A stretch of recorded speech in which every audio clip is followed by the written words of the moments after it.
안녕하세요. 솔쿠키입니다. 이번에 소개해드릴 책은 법상 스님의 내 안의 삶의 나침판이 있다입니다. 법상 스님의 목탁소리라는 14만 구독자를 보유하고 계시는 유튜버로도 활동을 하시는데요.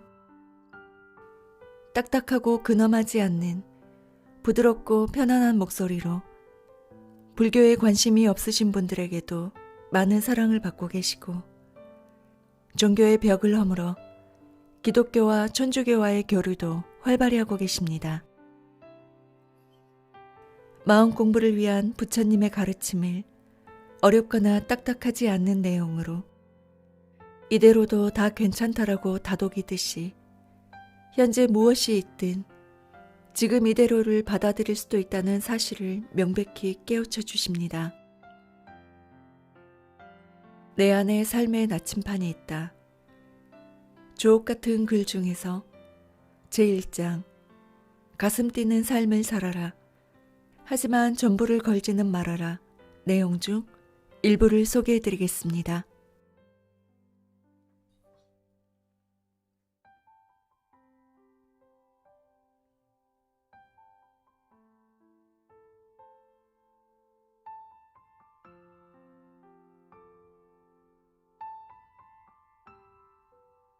초기 경전에 보면 인간들이 천상세계에 살다가 내려오게 되었다는 이야기가 나온다.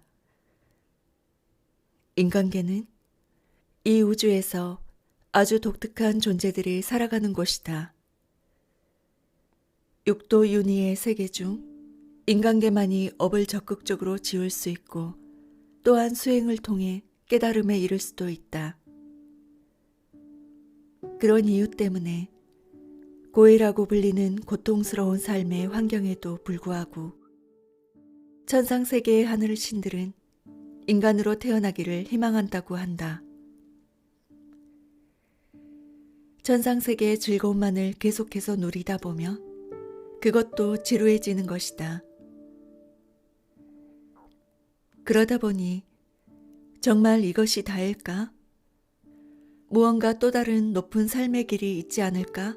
하고 의문을 품는 이들이 생긴다. 마음을 내는 자에게는 그 일이 보일 수밖에 없듯이 그런 의문을 품은 이들에게 한 줄기 희망의 땅이 보이는 것이다. 그곳이 바로 지구별이라는 인간계다. 인간계의 특징 첫째는 괴로움이 끝이 없는 고해라는 점인데 그것을 다 상쇄하고도 남을 또 하나의 특징이 있다. 바로 그 고통스러운 삶을 통해 지혜를 배우고 깨달아갈 수 있다는 점이다. 인간계를 인토 혹은 감인토라고도 한다. 고통을 감내하고 참아내는 세계란 뜻이다.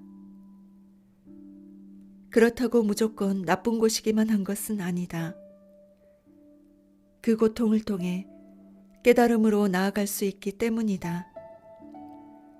쉽게 말해 아주 획기적이고도 빠르게 공부의 진화가 일어나고 깨달음에 이룰 수 있는 곳이 인간계다. 우리가 왜 아프리카의 오지나 네팔의 히말라야로 여행을 떠나곤 하는가? 힘든 줄 뻔히 알지만 그것을 통해 무언가를 배우고 깨닫기 위해서다. 천상세계의 신들이 인간계로 한생 여행을 오는 이유도 비슷하다. 천상세계에서 수백 수천 년을 즐겁게 사는 것보다 인간계에서 100년도 안 되는 짧은 시간을 살며 고통을 통한 깨달음을 얻기 위해서이다. 인간계의 100년은 도리천의 하루이고 1600년은 타와 자제천의 하루다. 인간계에서 100년 동안 고통을 받더라도 타와 자제천 신들에게는 1시간 반 정도의 짧은 고통에 불과하다. 그러니 그 짧은 시간의 고통이란 여행을 통해 놀라운 깨달음을 얻을 수 있다면 인간계에 오지 않을 이유가 없는 것이다. 그러나 희망한다고 다 올 수 있는 것은 아니다. 번호표를 뽑아가며 수천 수만 년 이상을, 아니 수억 겁을 기다리고 기다려야 한다. 그만큼 영광스러운 가능성의 땅, 성장과 깨달음의 땅, 그곳이 바로 이 지구별인 것이다. 불경에서도 맹구우목, 인신난득이라고 하여 인간 몸을 받아 태어나는 것이 얼마나 어려운 일인지 설명하고 있다. 이토록 인간으로 태어나는 것이 어렵다. 그런데 우리 모두는 그 어려운 일을 이렇게 해냈다. 그 수많은 경쟁률을 뚫고 오랜 기다림을 거쳐 드디어 이 땅에 왔다. 깨달음이라는 가능성이 현실이 되는 가슴 벅찬 희망의 땅, 인간계에 도착한 것이다. 왜 내려왔을까? 그냥저냥 먹고 살려고, 혹은 남들과의 경쟁에서 이기려고, 또는 돈 많이 벌어보려고 온 것이 아니다. 우리는 이 생로병사의 고통스러운 삶을 통해 지혜를 배우고 깨닫기 위해 왔다. 그것이 바로 우리가 인간계에 온 이유다. 고통스럽다고 신세를 한탄하고 있지는 않은가? 사는 것이 너무 힘겹다고 원망하고 있지는 않은가? 너무 원망하거나 비탄에 빠져 있지 말라. 바로 그것을 통해 배우고자 하는 당신이 여기에 와 있는 것이다. 주어진 삶의 고통을 받아들일 때 그것을 통해 깨어날 수 있는 놀라운 기회가 주어진다. 그것은 고통처럼 보이지만 놀라운 성장과 깨달음의 기회인 것이다. 그러니 이 100년도 안 되는 타와 자제천에서 보면 1시간 반 정도밖에 안 되는 짧은 시간을 허망하게 낭비만 해서는 안 될 것이다. 아니, 그럴 시간이 없다. 고통 넘어 그 뒤에 담긴 삶의 의미를 살펴보라. 그 고통의 시간 속에서 고를 넘어 삶을 배우며 성장하고 깨달음에 이르는 것. 그것이야말로 당신이 이 지구별에 온 목적이다.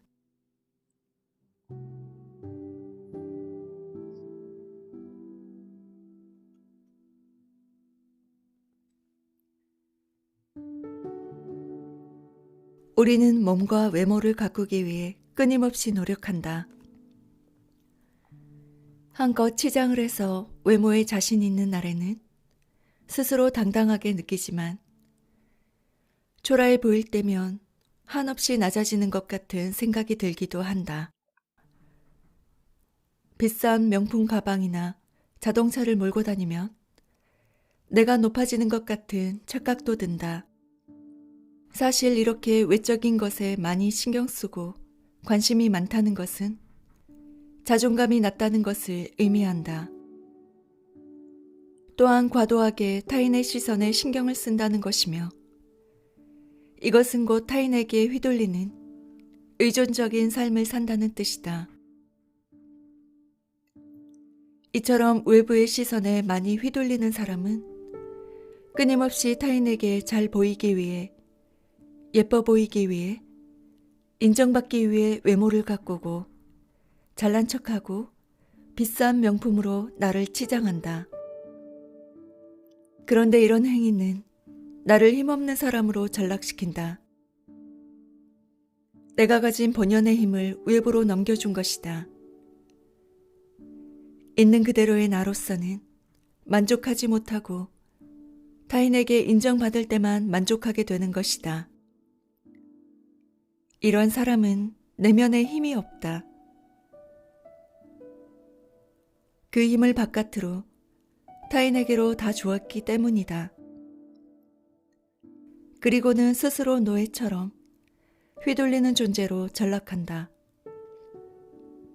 모두에게 인정받을 필요는 없다. 또 그럴 수도 없다. 타인이 나를 인정해주지 않는 것을 허용해주라. 그는 나와 생각이 다르고 가치관이 다를 뿐이다.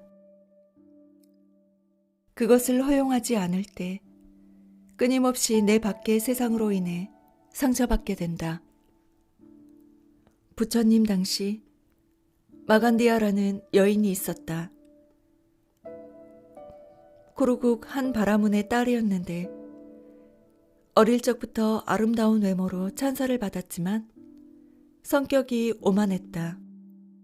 그녀가 결혼 적령기가 되자 아버지는 멋진 사익감을 물색하기 시작했다.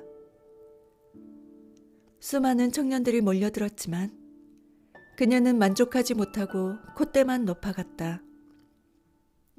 그러던 어느 날 마간디아의 아버지는 마을에서 탁발하는 부처님을 발견하고는 그 위험 있는 모습에 놀랐다. 그래서 아름답게 꾸민 마간디아를 데리고 부처님을 찾아가 딸과 결혼해달라고 요청했다. 부처님의 답변은 이러했다. 아무리 아름다운 외모라 하더라도 그것은 결국 똥오줌으로 가득 차 있는 똥주머니 육체일 뿐이다. 나는 그녀의 몸에 손가락 하나 대고 싶은 욕망이 없구나. 부처님 말씀처럼 이 몸이란 그저 똥오줌으로 가득 차 있는 똥주머니일 뿐이다. 물론 외모를 꾸미고 가꾸는 것 자체를 문제라고 할 수는 없다. 하지만 거기에 과도하게 신경 쓰고 집착하는 것은 자신을 초라하게 만든다. 사실 나라는 존재 자체가 명품일 때 외적인 것은 소소한 액세서리일 뿐이다. 누군가에게 잘 보이려 애쓰지 않아도 그대는 있는 그대로 충분히 아름답다.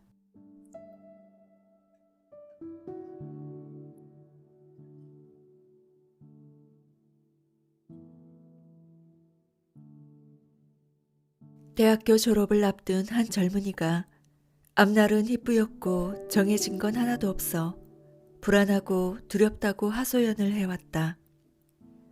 사실 우리 삶은 정해져 있지 않기 때문에 아름다운 것이다. 정해져 있지 않다는 것은 오히려 무한한 가능성이 활짝 열려 있다는 것을 의미한다. 그런 시기를 거부하면서 힘들다고 뛰어넘으려 한다면 그것이야말로 젊음에 대한 직무유기가 아닐까? 지금 젊은이들에게 필요한 것은 빨리 결정하고 빨리 성공하는 것이 아니다. 잠시 고민하고 준비하며 불확실함 속에 머무는 것이다. 속도를 내는 시기가 아니라 방향을 정하는 시기라는 말도 있지 않은가? 어디로 가야 할지 삶의 방향을 정할 때는 속도는 아무런 의미가 없다. 또한 이미 정해진 대로만 생각하게 된다면 무한한 가능성의 세계가 한정되고 축소되고 말 것이다. 늦는다고 조바심 낼 곳도 없다. 나에게는 나만이 할 수 있는 나다운 방식과 속도가 있다. 지금 우리에게 필요한 것은 불확실한 혼돈의 상황이 일어나도록 허용해 주는 것이고 그 속에서 잠시 머무는 것이다. 지금 여기에 이렇게 주어져 있는 현실이야말로 최고의 진실이다. 온전히 현재에 발딛고 서 있기를 선택할 때에만 답은 주어진다. 불안한 그대로, 불확실함 그대로의 삶과 정면으로 마주하기를 선택해보라. 혼란과 불확실함이 있는 삶을 허용할 때 내면의 지혜가 저절로 깨어난다. 그 지혜가 어느 순간 스스로 가야 할 삶의 방향을 깨닫게 해줄 것이다. 자기 자신을 신뢰하라. 내 안에 삶의 나침판이 있다.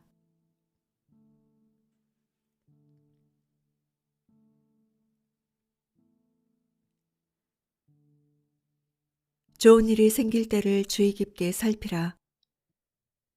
사실은 나쁜 일보다 좋은 일들이 밀물처럼 밀려오는 순간이 오히려 인생의 위기가 될 수도 있다. 좌절의 순간보다 성취의 순간에 더 주의 깊게 깨어 있으라. 나쁜 일은 미리 대처를 하게 되지만 좋은 일에 대해서는 대처할 틈도 없이 속수무책으로 당하기 쉽다. 나도 모르는 사이에 집착하게 되고 사로잡히고 결국 무너지게 되기 쉬운 것이다. 일이 잘 풀릴 때, 승승장구할 때 오히려 그때를 잘 살피라. 어떤 이는 인생에서 정점을 찍지 말라고 했다. 잘 나가고 주목받으며 훨훨 나는 시기일수록 잠시 멈춰서는 브레이크 타임이 필수적이다. 최고의 순간에 잠시 멈춰설 줄 아는 지혜가 필요하다. 화려한 비상에는 언제나 자만과 아상, 욕망과 집착이 함께 따라오기 마련이다. 잘 나갈 때 그 기세를 몰아 정점을 찍어버리면 그때부터는 내려올 일만이 남는다. 특히 내면적으로 준비되어 있지 않은 사람이 요행으로 유명세를 치르거나 높은 자리에 올라가게 되었다면 더욱 바깥으로 치닫는 욕망을 잠시 멈추고 내적으로 침잠해야 하리라. 항상 기억하라.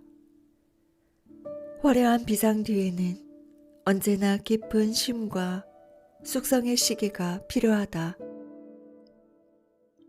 대부분의 사람들이 겪게 되는 인생의 사이클을 보면 20, 30대를 전후로 해서 자아를 확장하고 성공의 가도를 달리며 물질적인 풍요도 얻는다.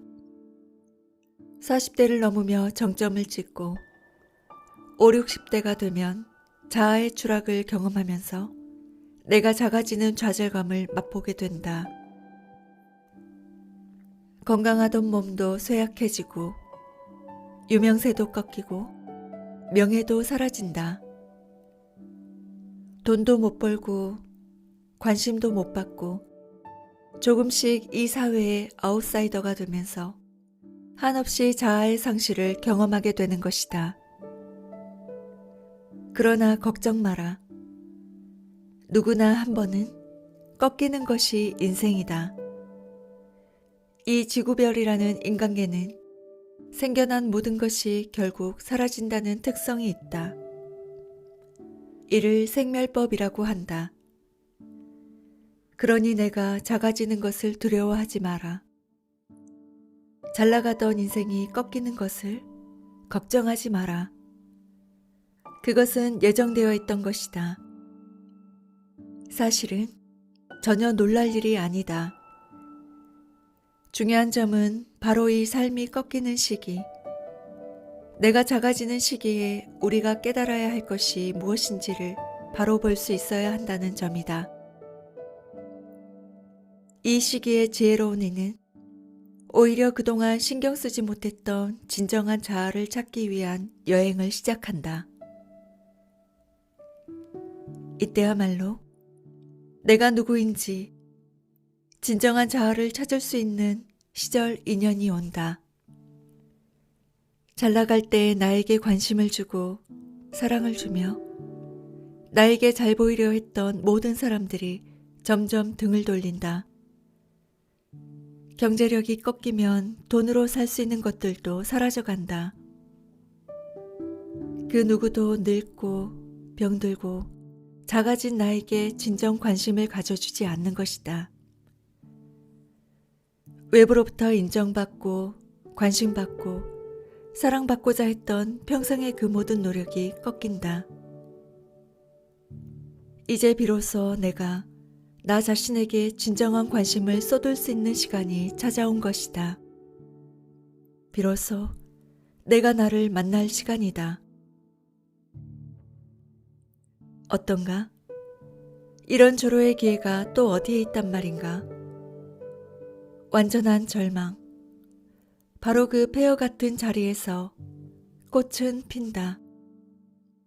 바깥에만 쏟았던 온 신경과 에너지를 이제부터 온전히 내면에만 쏟아부을 수 있게 된 것이다. 그것도 저절로 아상의 소멸이란 선물이 찾아온 것이다.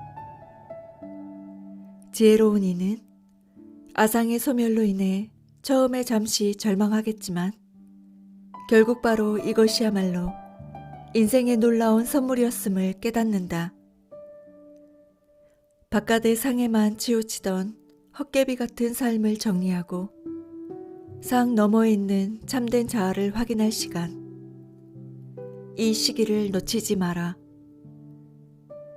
인생의 의미를 깨달아야 할 때다. 내가 진정 누구인지를 찾으라. 마음 공부하기 참 좋은 시절 아닌가?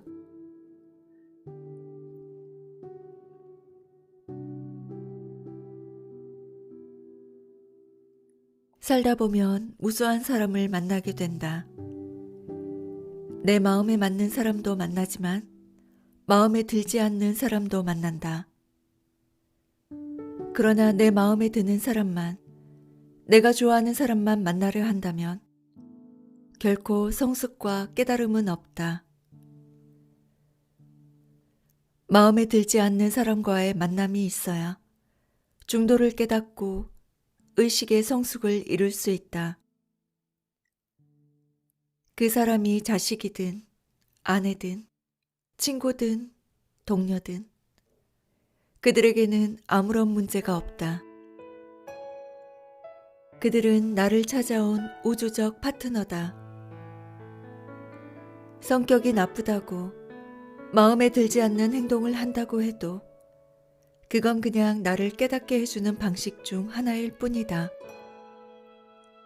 물론 그들에게 문제가 있을 수도 있고 그 문제로 인해 당신이 괴로울 수도 있다. 하지만 그들을 바꾸려 들지 말라. 그들은 그들이 가진 독특한 문제와 단점들로 나를 성장시키기 위해 우주로부터 온 영적인 도우미이며 내 성장의 메신저이기 때문이다. 그들에게 내가 원하는 방식대로 나를 대해주기를 바라지 마라. 그들이 바뀌기를 바라기보다 내가 어떻게 바뀔 것인가를 살피라. 그들은 어지간해서 바뀌지 않는다. 그가 나를 찾아온 사명이 있기 때문이다.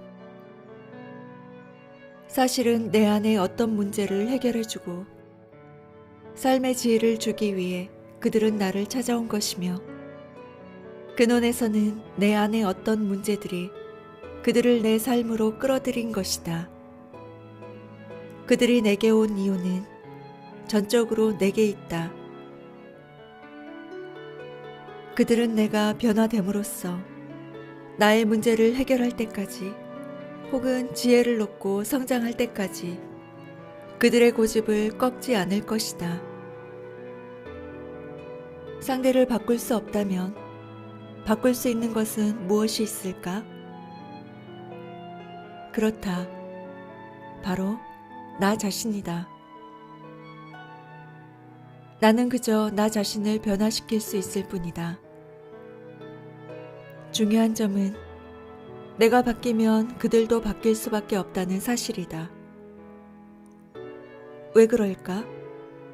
그들이 내게 온 목적은 나를 변화시키고 성장시키고 싶었기 때문이다. 내가 변하고 성장하게 되면 당연히 그들은 목적을 완수했기 때문에 똑같은 문제로 우리를 괴롭힐 필요가 없어진다. 내가 변하고 나면 자연스럽게 그들은 내 삶의 무대 위에서 떠나가거나 그들의 성격이 바뀌거나 나를 대하는 방식이 변할 것이다. 이런 방식이 우주법계가 수많은 인연들을 조합하여 그들 모두를 동시에 깨닫게 하는 윈윈 전략이다. 이 우주의 본연의 뜻을 안다면 내 앞에 나타난 모든 사람들을 원망하거나 헐뜯거나 탓하지는 않을 것이다. 그 목적을 이해하기 때문이다. 이처럼 인간은 인연 맺음을 통해 매 순간 새로운 파트너와 서로 돕고 도움을 받으며 동반 성장해 나가는 존재다. 결국 깨달음이라는 지혜의 완성에 이를 때까지 인연은 계속될 것이다. 인연을 만나면 그들을 통해 내가 바뀔 점은 무엇인지, 그들을 통해 배울 수 있는 지혜는 무엇인지를 늘 사유해 보라. 인연법의 세상이 그리 험난하지만은 않을 것이다.